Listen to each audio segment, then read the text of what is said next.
Ils arrivent. L'équipe à la veste or. Les agents immobiliers Century 21. Des hommes et des femmes proches de vous qui s'engagent pour faire bouger l'immobilier. Century 21, le numéro 1 des agences immobilières dans le monde.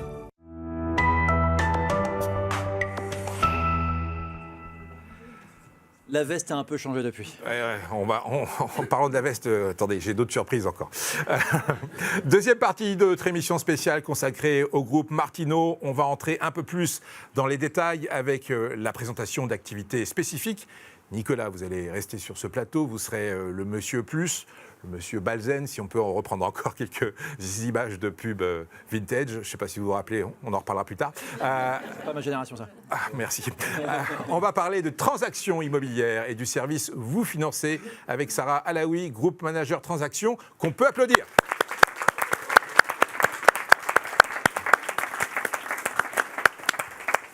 Sarah, bonjour. Bonjour.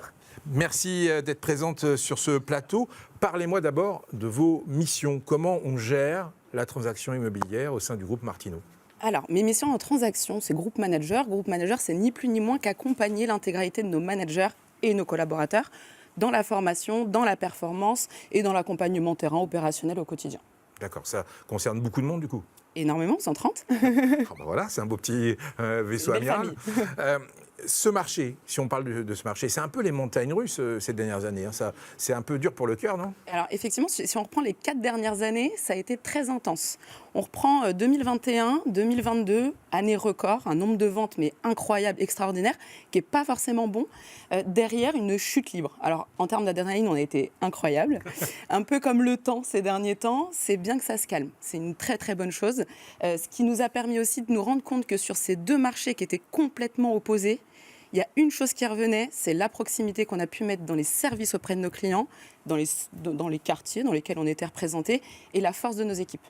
Ça veut dire que, donc maintenant, on va dire ça se calme, mais ça veut dire que le marché, il repart dans une croissance, on va dire, à peu près normale. Voilà. Exactement. En fait, on retrouve une normalité sur ce marché qui est plutôt sereine. Alors, c'est pas pour autant qu'il faut se dire on est tranquille, on reste comme on est, comme Nicolas le disait tout à l'heure. C'est le moment pour nous de renforcer l'expertise terrain. C'est le moment pour nous de renforcer nos équipes et le moment et une opportunité pour nous aussi de prendre le temps de se décupler et de mettre en place des choses pour peut-être vivre d'autres marchés. De toute façon, notre marché, on le voit comme une météo. On ne peut pas s'y attendre à plus de 2 semaines à l'avance. Alors, on s'équipe, on va dans le dressing, on prend nos vestes, puis demain, on fera tomber la veste pour mettre les shorts. Alors justement, c'est quoi votre vision de votre marché, du fonctionnement de ce marché dans les 5 à 10 prochaines années ? Comment vous allez faire ? Alors, je mettrais même 10 années en arrière pour 10 années en avant. Ce qui est certain, c'est qu'on parlait d'agences de proximité et de territoire. Donc, se développer sur le territoire pour lier justement chacune de nos agences les unes les autres sur des mailles de régions de plus en plus étendues. Mais sur chacune d'entre elles, c'est de créer des équipes entre 10 minimum à 20 collaborateurs. Alors, ça va en fonction du secteur et des potentiels du marché, mais de faire grossir ces équipes. Je prends l'exemple de Jérémy Carrette aujourd'hui sur le boulevard Victor Hugo avec une équipe forte de 21 collaborateurs. Aujourd'hui, on ne peut pas présager avoir moins de 20% de part de marché avec une équipe aussi forte. Donc c'est ce modèle-là qu'il va falloir décupler et puis faire transpirer justement cette expertise et de sorte à ce qu'un client, quand il rentre dans une agence chez nous, puisse retrouver l'intégralité des métiers, du financement, des travaux, de la transaction, de la gestion et de la copropriété, mais soudés, ensemble. Oui, il y a un mot qui m'a frappé dans la préparation de l'émission, c'était créer du lien, dans votre cas. Exactement. Créer du lien de la transaction jusqu'au financement.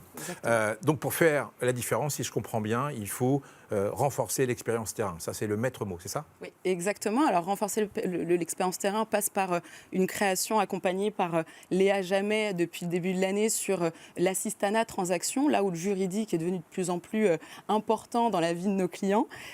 Donc, créer un pôle très fort là-dessus, puis créer un pôle de formation encore plus fort, parce que les conditions dans notre marché changent toujours. Il faut qu'on puisse transmettre à nos collaborateurs une mise à jour permanente et des techniques de vente et de tout ce qui vont influencer le marché au quotidien. Ce qui est fou, quand on vous entend, c'est la rapidité avec laquelle, finalement, votre métier a changé. C'est toujours le même, il y a la proximité, il y a du lien, mais pour accompagner vos clients, faut se bouger, il faut apporter encore plus. Et la fusée en est un parfaite expérience, fusée électrique depuis peu, du coup. Mais effectivement, la fusée en est une parfaite représentation parce que si on reste sur notre petit vélo traditionnel du marché immobilier d'il y a 20 ans, effectivement, on va rester sur le carreau dans les 10 prochaines années, c'est certain. Sarah, merci pour toutes ces informations. Votre interview, forcément, peut susciter des questions dans la salle. Moi, j'en ai deux qui ont été amenées là récemment. La première, sur un marché en reprise, comment réussir à rester agile et performant sans épuiser les équipes ? Alors ça, effectivement, c'est une question qui m'importe tous les jours, de connaître la santé aussi mentale de nos équipes sur un marché qui nous a un peu torturés. Alors effectivement, c'est être très proche d'eux, très proche aussi dans l'écoute de leurs besoins. On parlait de grandir, est-ce que c'est l'opportunité ou pas de les faire grandir ? Mais en tout cas, de leur donner assez de moyens de réussir à rester stable sur un marché qui peut peut-être parfois être désordonné. Et pour ça, on va consolider des chefs d'équipe, consolider l'expertise managériale de nos managers pour faire en sorte que tout cet équilibre puisse rester dans le long terme. J'ai encore une question pour vous, et puis j'en profite. Le public, ne soyez pas timide. Allez-y, posez vos questions, ça fait partie de la matinité. J'ai une autre proposition, si ça te dérange pas. Allons-y. Ceux qui ne posent pas de questions, on les met sur le plateau après. Ça vous va ? On fait un after avec ceux qui ne posent pas de questions. Posez des questions. Non, voilà, c'est le moment. Il faut se tenter. Il faut tenter vraiment la petite question qui va bien.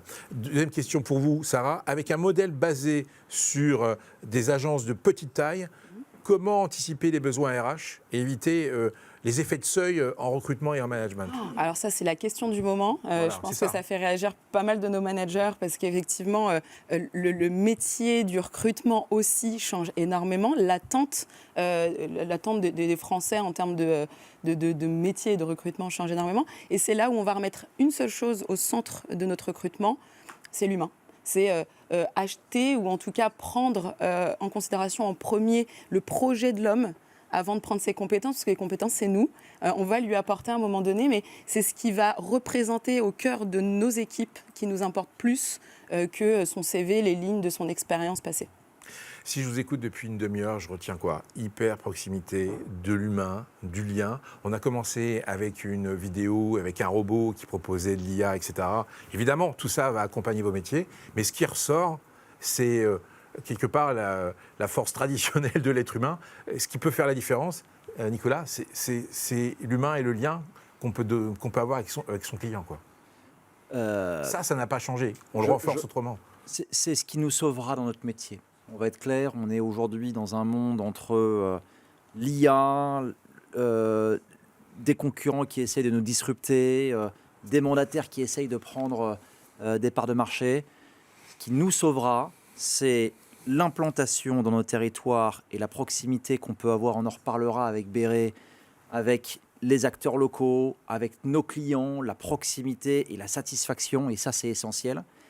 Et ce qui nous sauvera, c'est ce qu'on arrivera à diffuser auprès de nos collaborateurs. C'est le maître mot de ce qui fera demain la différence entre les bons, dont vous faites partie, et les très très bons, dont j'espère que vous ferez tous partie demain. J'ai une question de Charles. Alors, c'est peut-être Nicolas, enfin, vous voyez, vous décidez, parce que ça concerne le RH, on aurait peut-être la poser plus tard, mais comme on a une question, on va la poser tout de suite. Question de Charles qui demande quelle est la recrue idéale? Ça peut être dans votre métier ou au sein du groupe Martino. Alors ça, la recrue idéale. Ah non, je veux répondre. Ah bah voilà, c'est clair qu'elle a une idée. Tu pourras répondre après si tu n'as pas la même réponse. Il va rajouter Monsieur Plus, il va le faire. Pour moi, la recrue idéale, c'est la personne avec qui on a vraiment envie de travailler, quelqu'un avec qui on a envie de passer son quotidien, autant que sa femme et ses enfants qu'on a choisis. Vous mettez la barre haut. Hein. Mais oui, mais c'est une question humaine en fait, c'est qu'une question d'envie. Et l'envie au centre de tout ça, c'est est-ce qu'il a vraiment envie de travailler avec cette personne? Et peu importe ce qui se passera autour, l'envie, c'est la première chose à retenir. Je raconte une histoire, désolé Sarah, mais c'est l'occasion rêvée et certains d'entre vous la connaissent. Mais je vous rappelle que Sarah, son CV, quand il est arrivé sur le bureau de mon père, il l'a refusé. Il a dit jamais je veux cette personne dans mon entreprise. Plaisir. Son manager... Vous sortez. Son manager a insisté, il a dit si, je la veux. Sarah, elle avait 19 ans, 2 ans après, elle est passée manager, 3 ou 4 ans après, elle est passée groupe manager, et là, aujourd'hui, sur le plateau, pour parler du métier de la transaction immobilière. Deuxième exemple que je peux vous donner, je pense objectivement que si jamais on prend les personnes que vous étiez avant que vous arriviez chez nous, avec les CV que vous aviez avant que vous arriviez chez nous, il n'y a pas beaucoup qu'on aurait recruté. En tout cas, je ne sais pas si vous-même, vous seriez recruté. Et c'est là où je reviens sur le... On ne recrute pas des CV, on recrute des hommes. Et quand on est en train de parler de changement de recrutement, la question, elle n'est plus de se dire « Ah, bah dis donc, le CV, il me va, le CV, il ne me va pas ». On est en train de passer d'un métier de vente assise, où j'attends que quelqu'un vienne me voir et c'est à lui de me prouver qu'il a envie de bosser avec moi, à un métier de vente debout. Et pour ça, il faut qu'on rencontre des candidats, La difficulté, aujourd'hui, elle est là, elle est opérationnelle. Alléluia, vous êtes des commerciaux, les mecs. mais en transaction, en gestion, en copro, pareil, c'est la même chose. Vous voulez recruter des gestionnaires, et allez sur Hello Work, vous tapez plombier, alors peut-être pas plombier parce qu'il va gueuler l'autre, mais vous tapez n'importe, vous pouvez taper rien du tout, vous appelez, vous passez des coups de fil, rassemblez-les, voyez-les 10 minutes, un quart d'heure. Mais en un quart d'heure, on est capable de se dire, j'ai envie de poursuivre et de me mettre 1 heure dans un bureau avec lui ou pas, quoi. C'est ce qu'on appelle, c'est réinventer les soirées carrières. Et ça, il faut qu'on y revienne absolument. Soit en individuel, soit en collectif, mais qu'on favorise ces moments d'échange. Merci Sarah, c'était parfait. On voit que vous avez envie. Ah bah ça c'est très clair. Merci pour votre sourire. Merci. Une petite page de pub et on se retrouve pour une nouvelle séquence de Groupe Martineau, l'émission.